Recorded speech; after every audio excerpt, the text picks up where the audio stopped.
L'armée israélienne a bombardé dans la nuit de mercredi à jeudi la ville de Rafah. 48 personnes ont été tuées selon les autorités locales. La mère de l'opposant russe Alexei Navalny a enfin pu voir le corps de son fils. Elle accuse les autorités russes de chantage. Le président ukrainien demande l'aide de l'Union européenne pour désamorcer les difficultés entre Kiev et Varsovie à propos des céréales ukrainiennes. Dans une vidéo, Volodymyr Zelensky invite le Premier ministre polonais et des représentants de l'Union à le rencontrer à la frontière avec la Pologne pour trouver une solution. Готовий бути також на кордоні разом із нашим урядом. І я хочу звернутися зараз до Єврокомісії. Треба зберегти єдність в Європі. Це фундаментальний інтерес Євросоюзу.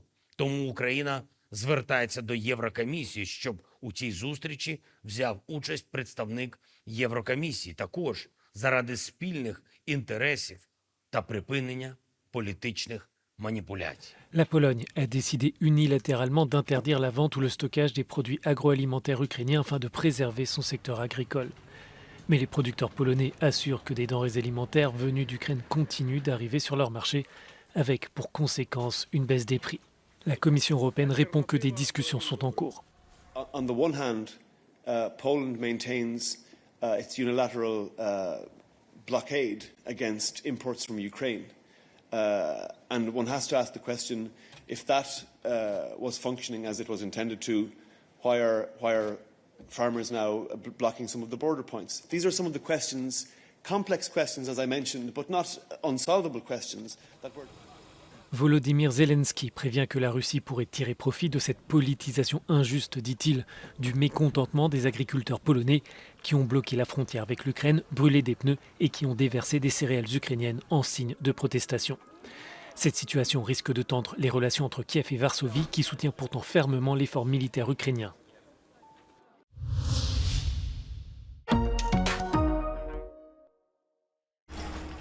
Dans la nuit de mercredi à jeudi, l'armée israélienne a bombardé la ville surpeuplée de Rafah, faisant 48 morts selon les autorités locales. C'est dans cette même ville située dans le sud de la bande de Gaza, proche de la frontière égyptienne, que s'entassent plus d'1 million de Gazaouis.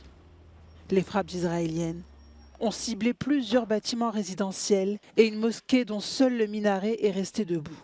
Les habitants sont menacés par une famine imminente. Alors qu'aux Pays-Bas, la Cour de justice internationale poursuit ses audiences sur la colonisation israélienne dans les territoires palestiniens, ce jeudi, c'était au tour de la Chine de témoigner. Mr. President, justice has been long delayed, but it must not be denied. The settlement of the question of Palestine requires mutual efforts from Palestine and Israel. L'armée israélienne prépare une offensive terrestre dans la ville de Rafah qui fait craindre une explosion du nombre de victimes civiles. Selon le dernier bilan du ministère de la Santé du Hamas, 29 400 Palestiniens ont été tués depuis le début du conflit, dont une majorité de femmes et d'enfants. Ils sont arrivés à bord d'une voiture avant de dégainer leurs armes et d'ouvrir le feu. Ce jeudi, 3 hommes ont tiré à l'arme automatique sur plusieurs véhicules non loin d'une vaste colonie juive en Cisjordanie occupée, une zone située à 7 km à l'est de Jérusalem. Au moins une personne a été tuée et 8 autres blessés. La police israélienne a qualifié l'assaut d'attaque terroriste. Cette nouvelle attaque survient quelques jours après que 2 personnes ont été tuées par balle dans le sud d'Israël. La violence était déjà en hausse en Cisjordanie et n'a fait que s'intensifier depuis le début de la guerre à Gaza le 7 octobre dernier. Depuis le début du conflit, selon le ministère palestinien de la Santé à Ramallah, les troupes israéliennes et les colons ont tué au moins 400 Palestiniens en Cisjordanie. Après plusieurs jours d'attente, la mère de l'opposant russe Alexei Navalny a enfin pu voir ce jeudi le corps de son fils mort en prison le 16 février dernier. C'est elle-même qui l'a déclaré sur la chaîne YouTube de ce dernier. Lyudmila Navalnaya accuse les autorités russes d'exercer des pressions à son encontre. Вместо этого они шантажируют меня, ставят мне условия, где, когда и как должен быть похоронен Алексей. Это незаконно. L'entourage du militant politique avait accusé le Kremlin d'avoir fait tuer Alexei Navalny et de chercher à dissimuler les preuves en ne rendant pas sa dépouille à ses proches. Mercredi, La mère du défunt avait déposé une plainte auprès du tribunal pour contester le refus des autorités de lui rendre le corps de son fils. Une audience à huis clos est prévue pour le 4 mars prochain. Alexeï Navalny est mort à l'âge de 47 ans dans une colonie pénitentiaire reculée de l'Arctique où il était détenu depuis fin 2023 et purgeait une peine de 19 ans pour extrémisme. La fronde des agriculteurs se propage dans plusieurs pays européens, dont les pays de l'Est. Des milliers d'agriculteurs tchèques ont rejoint ce jeudi le mouvement de protestation européen. En Pologne, les agriculteurs manifestent depuis plusieurs semaines. Ils ont bloqué plusieurs passages frontaliers avec l'Ukraine pour dénoncer l'afflux de marchandises ukrainiennes. Ces blocages inquiètent Kiev, qui craint un impact sur les livraisons d'armes. Le Premier ministre polonais Donald Tusk rassure son voisin ukrainien. Nie ustaje w wysiłkach, aby zabezpieczyć interesy polskich rolników. I sytuacja oczywiście nie jest prosta. Dla większości naszych partnerów na Zachodzie, dotyczy to i Europy, i Stanów Zjednoczonych, pomoc dla Ukrainy ma także ten wymiar handlowy, finansowy. Ale Polska jest najbardziej poszkodowana w związku z tym i polscy producenci rolni. Donald Tusk a également annoncé une rencontre avec Kiev le 28 mars prochain, mais les agriculteurs polonais restent mobilisés jusqu'à l'obtention du retrait de la Pologne du pacte vert et la mise en place d'un embargo total sur les produits alimentaires ukrainiens.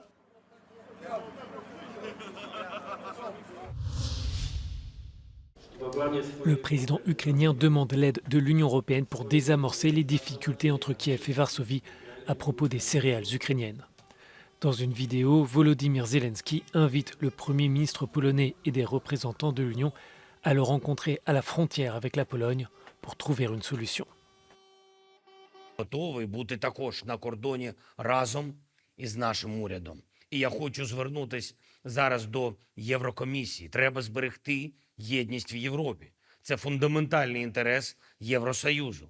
Тому Україна звертається до Єврокомісії, щоб у цій зустрічі взяв участь представник Єврокомісії. Також заради спільних інтересів та припинення політичних manipulation. La Pologne a décidé unilatéralement d'interdire la vente ou le stockage des produits agroalimentaires ukrainiens afin de préserver son secteur agricole. Mais les producteurs polonais assurent que des denrées alimentaires venues d'Ukraine continuent d'arriver sur leur marché, avec pour conséquence une baisse des prix. La Commission européenne répond que des discussions sont en cours. On the one hand, Poland maintains its unilateral blockade against imports from Ukraine. And one has to ask the question, if that was functioning as it was intended to, why are farmers now blocking some of the border points? These are some of the questions, complex questions, as I mentioned, but not unsolvable questions that were...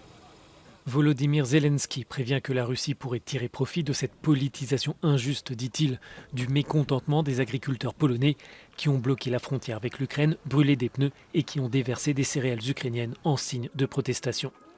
Cette situation risque de tendre les relations entre Kiev et Varsovie, qui soutient pourtant fermement l'effort militaire ukrainien.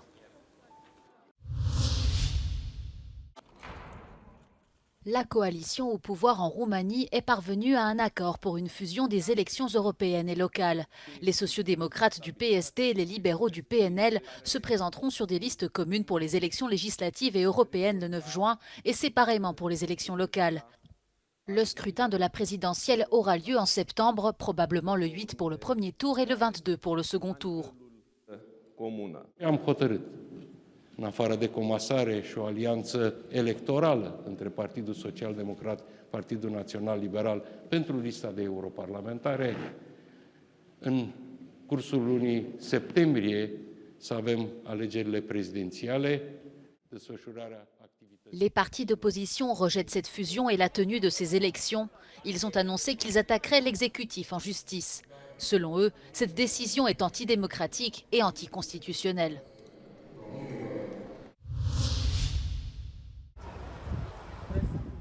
Quatre élèves ont été blessés par arme blanche jeudi dans une école de la ville de Wuppertal dans l'ouest de l'Allemagne. Les autorités ont annoncé avoir arrêté un suspect âgé de 17 ans qui serait un élève de l'établissement scolaire. Également blessé dans l'attaque, l'assaillant se serait lui-même infligé ses blessures. Aucune information n'a été donnée sur un éventuel mobile, sinon que l'agresseur aurait agi seul. L'établissement scolaire a été évacué après l'attaque.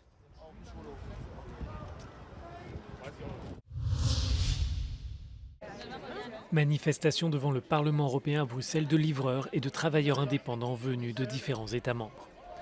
Ils se sont rassemblés jeudi pour réclamer de meilleures conditions de travail et davantage de protection juridique. Les manifestants veulent alerter contre l'ubérisation de l'économie européenne. Ben Ali fait partie du rassemblement. Il est venu de Lille pour évoquer la situation des travailleurs des plateformes numériques. On a 2 camarades qui sont morts la semaine dernière. Un livreur qui s'est fait écraser par un poids lourd à Lille et un camarade qui s'est fait tuer parce qu'on voulait voler son véhicule, on lui a tiré dessus. Ces travailleurs sont souvent considérés comme des indépendants et pourtant leurs activités sont encadrées par les plateformes numériques comme Uber ou Deliveroo qui ont recours à leurs services. Les manifestants font valoir que leur travail s'apparente à celui d'un salarié, mais leurs droits sociaux sont plus limités. L'Union avait approuvé un accord politique en faveur d'un texte pour mieux encadrer le secteur, mais 4 pays membres ont finalement fait échouer l'adoption définitive. On s'adresse à la France, mais on s'adresse aussi à la Grèce, à l'Allemagne, à l'Estonie, pour dire qu'ils ne peuvent pas, comme ça, empêcher des millions de travailleurs, pour un caprice, empêcher des millions de travailleurs d'obtenir des droits. À quelques mois des élections européennes, ce serait une décision incompréhensible et scandaleuse. Plus de 28 millions de personnes travaillent à travers des plateformes numériques dans l'Union. Si elle est approuvée, la législation européenne pourrait changer le statut de 5,5 millions d'entre elles.